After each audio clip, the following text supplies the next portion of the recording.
It's really, this is fun. We've done some of these events where I've been with President Moorhead, been with Greg McGarity, certainly with Kirby on a couple of these events, and we've done one in Atlanta, and then the rest of them have been out of state, and now we're back home, back in state. And to be able to come to Columbus today and to Savannah tomorrow, I think is awesome. It really is. I'd much rather be in a polo shirt and things like that, or a t-shirt hanging out, but it's a great event for us to meet a lot of people that love and care about Georgia, that have a passion and a commitment to Georgia, whether it's because they're alums, whether it's because they're donors, or both. And it's a great chance to meet people. So to me, I never look at this, and I love the way these are structured here at Georgia. I've never looked at these like these are anything less than building friends for your program, friends for your university, friends for your athletic department. Certainly there's a fundraising element to it without question, but I think when you get a chance to connect with people and visit with them, it's tremendous. So with that being said, I'll open it up because I'm not going to hit. Did I hit 2 minutes? Huh? So those days are gone. Quicker, man. Oh, those days are gone. Those days are gone. What's your familiarity with Columbus, Georgia before today? I think it's my first trip in here. I think it's my first trip.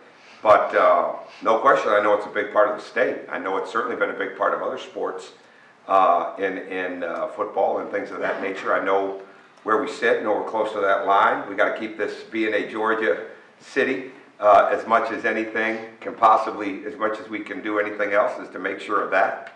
And I love it. I just think it's a chance. I've had a chance to drive to some places for recruiting. Had a chance to drive through some places based on other trips. And to be able to come in an official function for Georgia, I think is fantastic. Tom, along those lines, as a first-year head coach, how important are outreach opportunities like today's? I think they're always important. I don't think it matters if you've been here 2 months or 20 years. I think it's really important because it gives people a chance to see you in a different light. It gets a chance, obviously, they come because of Georgia, they come maybe because of the job that you have, but they also get a chance to meet you. We get a chance to meet them. And especially, I've never looked at any entity, obviously when you're building buildings and you've got to have the finances to do those things, there's no question about it. But you got to have an energy around your program. You want to have an enthusiasm around it. You really, truly want everybody to matter to what you're doing.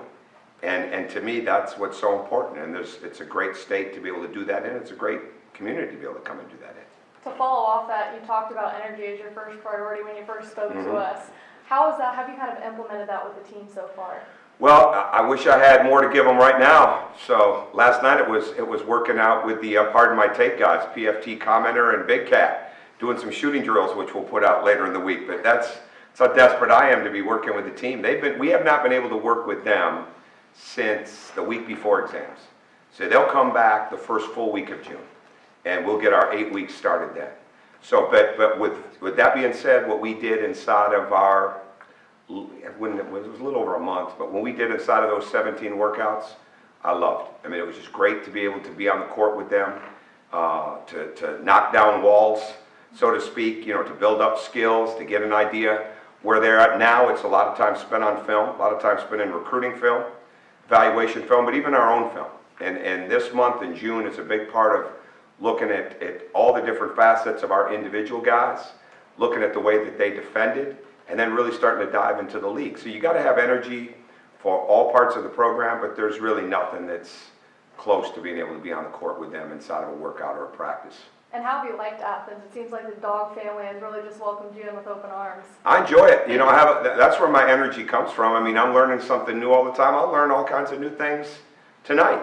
I mean, when I hear the other people speak, I mean, I'm taking notes because I'm learning stuff. With Kirby, President Moorhead, when we've been with him, when they talk, I mean, there's so many things for me to pick up.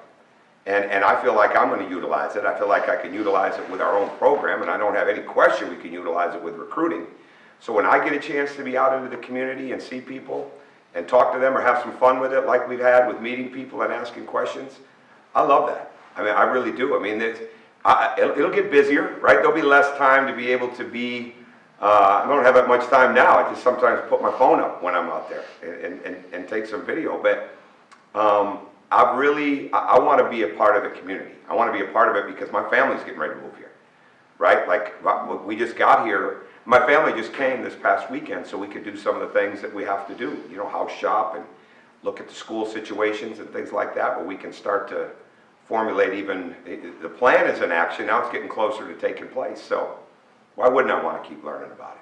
Now on the basketball side of things, I know we're kind of far out, like you said, you don't get them for a little while. What's kind of your main goal leading up to season? What is your first thing on your list to accomplish? Well, it's constant, it all starts under the umbrella of improvement. I mean, every part of it. And so we were able to do a lot of different things inside of late March and April, and now to be reiterating those, going back over those, not taking any of those for granted. I think in answer to your question, it's putting our program in place every day, no matter what that entails. And certainly the skill development, you know, how we want to play, how we want to conduct ourselves on the court, how we want to play both ends of the floor, you know, what we want to get established this summer, especially with new guys coming in academically.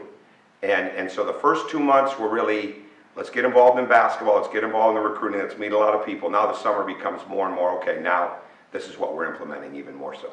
Coach, was Abdul Rahim somebody you kind of targeted from the beginning? Kind of how did his hiring kind of come about? He was definitely somebody that I had been researching. I knew of him before I got here. Certainly knew that name very well. But no question about it, once it looked like we were, and I just didn't move. You know, once I looked like Jonas Hayes was going to leave and take something different, it just didn't move fast because we had the recruiting period coming up. It would have been completely different. Well, I shouldn't say it could have been completely different if we'd had numerous scholarships that we'd had to use, but we didn't.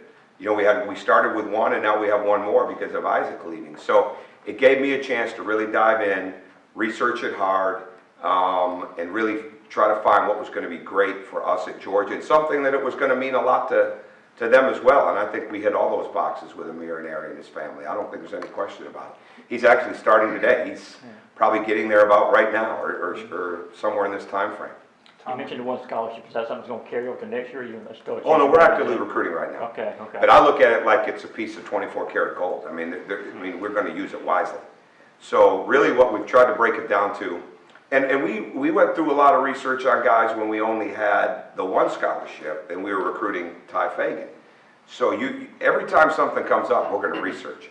And I think you've got to be that way constantly with the way the rules are right now and with the way roster management is going to be such a huge focus moving forward is you just research it. A lot of times I'll study the film before we even dive in to making calls or to checking on them or getting the release. And so like right now our focus has been, could we sign somebody that could help us right now? Somebody that could definitely shoot the ball, no matter what that position is, somebody that we could kind of grow with inside of the program. Would there be a graduate transfer, a fifth-year player that would really make sense for us in 1 year? Or could we find a transfer that we could sit out that could be a starter, a very likely starter potentially in a year? So we've kind of stayed with that, and it could move fast, it could move slow. But the bottom line is that's been our criteria, and I've been happy with the way that's proceeded. Tom, considering when you're putting your staff together, considering you and then Joe Scott don't have those immediate direct ties in the area, did you want to make sure that you got not just one but two assistants that could immediately have that? Yes and no. Yes, for a quick answer, yes, but being well-rounded in so many areas was big too. You know, I think you're doing a disservice if it's people that just know a certain area. One thing I like a lot of things about Amir. I like a lot of things about Chad. They've done other things. They've recruited other places. They have other relationships. They're also very good coaches. I've had a chance to see it in short order with Chad, and that was as much of my research about Amir as anything else because I didn't know him, right? And you're just trying to build a case study. You know, whether it's recruiting or whether it's you're hiring a staff. What's being said? What do people feel? It's not about what somebody thinks. It's about what they know or it's about what they saw, right? And talking to just a network of people, whether it's NBA evaluators, scouts, general managers, people like that go to practices, whether it's other people involved in the media world that have been around and have a chance to see practices, whether it's people that have been recruited by people. To me, the most important thing is they coming in and are they hitting every facet of your program. And that also means you've got to be well indoctrinated in other parts of the country. But without a doubt, starting in Georgia and having people that are familiar, comfortable, native of Georgia. I mean, that's huge. You know, they have that state knowledge that I don't have, and I think they're also, that wouldn't be any good if they weren't good evaluators, and if they weren't good communicators, and if they weren't good relationship builders. And if you can answer all three of those things and then tack on the fact that they're going to be tremendous teachers of basketball, you know, when those people that we recruit get there, then I think that's what's most important, and I feel good about that. Tom, the ACC coaches proposed expanding the NCAA tournament from 68 to 72 teams. What would you think of that? You know, I've only saw that headline. I didn't read the story, and I didn't see all the reasoning, but why not? I'm all for it. And I don't know if that fits with everybody else or not, but we went from 64 to 68. I think it's a fantastic idea, right? I mean, we're not talking about making it another week, right? And I'm for anything that is going to continue to bring even more attention to it. I mean, you look at where it's at right now. You look at the finances that are behind it, the sponsorships that are behind it, the TV coverage that's behind it. I don't think there's a downside to that. And I may get to the SEC meetings next week, and it may be what we got, 14 teams? It may be 13-1. I don't care. I think it's a great idea. So. But again, I say that, and I have not studied. So. Is there a limit or cap to that then? Is there a limit or a cap? I would think anything that would, I don't know. You know what? It's like anything else. There are so many people that know the bottom line of what that tournament makes between the NCAA, between the networks. They're going to make that decision. All I'm doing is throwing out an opinion. Your opinion, my opinion, they mean about the same when it comes to, and I don't mean that badly. Yours might mean more because you might have more reach. Of course, if I got Big Cat and PFT talking about it, that'd get a little bit of reach. But bottom line is, they're going to make those decisions based on what's going to grow college basketball, what's going to grow the financial part of it and create even more awareness around the world. So if they get to the point where they feel that does it, we'll do it. And if they don't, we'll stay where we're at. But I don't think there was any real downside to going to 68. How was the experience of hosting the PMT guys in Athens? It was quick. It was fun. We had a lot of fun. It was short-lived, but it was great. And it's mind-boggling. You know, you do a quick video. You see the video from when they're in the off or when they're in the team room, and that thing was just flying. I mean, I don't know what I could do. All right, that would create more attention in that quick a period of time with video hits. But you know what? Bottom line, they're really good guys. I enjoy them, and I got to know them. I never knew them at all before I met them a year ago. This time when they came to Bloomington, and we had our first meeting in Vanny Woodhead, which was their old beat-up van that ended up getting stolen. And we did it in the parking lot of a Party City, which was next to the Barnes & Noble and Pizza Hut in Bloomington, Indiana, and it took off from there. But those guys are brilliant. I mean, don't let them trick you. They are brilliant. Behind those sunglasses, there's some brilliance. Those guys are really smart. They're going to be around for a long time. Go ahead. So what's his name? PFT. Oh, I don't ask. Did you read the story somebody put out today? I haven't read it. He was reading it. Yeah, did you guys do that? No, it was, Washington Post did that. Washington Post did it. Yeah, no, I'm not gonna, he'll tell the world what he wants. I don't even think about it. And so, I know we worked on his shooting last night. Look for that video. He got better. I was going to ask. No, not that video, another one. We did some two-man shooting drills. I was going to ask if you could give us a scouting report on both of them as far as what they're bringing to the court. Willing listeners till fatigue sets in. Then they're like most players. Once fatigue sets in, they fall back to their old habits, all right, and they're ready to get it over. I have time for 2 more questions. Coach, what was it like that year that you were an analyst for ESPN, and at any time during that, did you miss coaching? Well, people would ask that, like, do you miss coaching? I was asked that countless times, and I would say, no, I love coaching. And so, like, to be in there and miss it, and to, that would have shortchanged what I was doing. And I loved what I was doing. But I always felt like I would coach. I mean, I had no real nervousness about that or any doubts about that. It was just going to be a matter of when and where, and I was going to be, I don't want to say picky, but I think we had a better idea. Now, picky's not a good word. We had a better idea of what the criteria for our family needed to be, and especially after being at 2 places for 9 years, you know, because it's very much about going in and your family is a part of that. The only times it really affected me is when I would think about the fact that it was the first time in our children's lives that they weren't a part of a team.